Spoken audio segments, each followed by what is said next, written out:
When I became a teenager, I started searching for answers to the pain and problems of my home and life and the apparent impending doom on the world.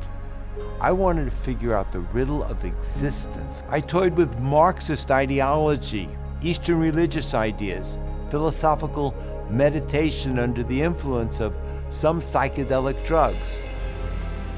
This acquaintance asked if I'd like to meet Wendy, a philosophy major who lived in a treehouse and found God.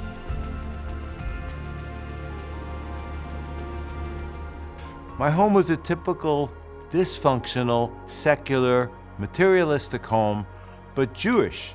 But there was no particular reason why we were Jewish.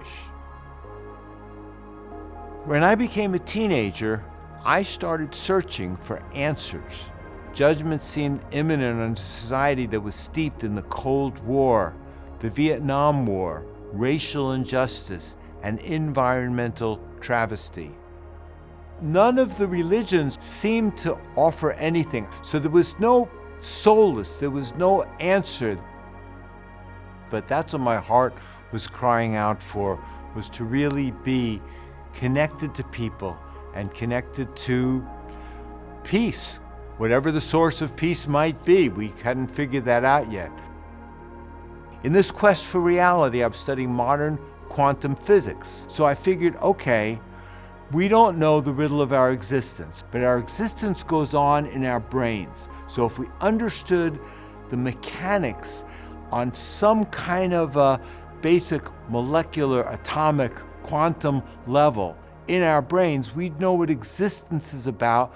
We'd know how to really love one another. We'd know how to find real happiness, real peace, real success, real future, real relationships. I had actually gotten stoned one time and grooved over the power and majesty of the Schrodinger wave equation. It was at this time that a girl moved to Schenectady. She'd herself gone through a similar pilgrimage and read the Bible on LSD, read the Bible sober. She was attending the church of one of my dormitory acquaintances, Wendy, a philosophy major who lived in a treehouse and found God. That sounded really interesting, and it didn't hurt that she was a model and was pretty drop-dead gorgeous. So I attended Wendy's church, first church service I ever went to, and the atmosphere was amazing. I remember remarking in a kind of awe, "Wendy, this place has a cloud of liquid love." The one great argument that she eventually presented that kept returning to my mind to prove that the Bible was the right spiritual answer was the fact that we Jews had survived, as promised in the scriptures, scattered all over the world. Without a homeland, we survived for almost 1900 years. It was a historical anomaly for us to survive and keep our identity. So after some months of discussion, I phoned Wendy and said I was ready to pray. April 13th, 1969, while I was sitting in the church in a pew, I had a spirit of joy come over me, and I knew my name was written in the Lamb's Book of Life. I had the joy of the Lord in great measure. And when I went to bed that night, woke up the next morning, the first thing I thought about, Jesus loves you. I am loved of God. I am loved of the Father. And that colored my whole day. That colored my week, colored my life actually till this day. That was a great transformation. And so it was about a month later that I figured I had to tell my parents what's happened in my life.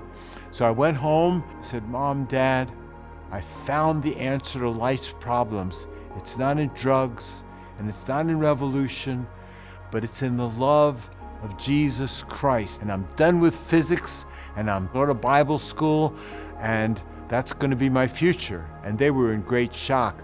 But the joy of the Lord and the peace of God was with me, even though they didn't sleep at all that night. I went to bed and slept like a baby and woke up happy. And by the time my children got to be teenagers, I realized I needed them in a Jewish community. They weren't catching their identity. I really did try to be a Christian, but it never felt right. In 1994, joined the Messianic world, just felt right. Jews should worship the Jewish Messiah as Jews. I was going to say, life has had its ups and downs, but God has always been faithful to bring me through. And we are, in this background, this beautiful synagogue is a story of supernatural blessing and grace that we've had for decades.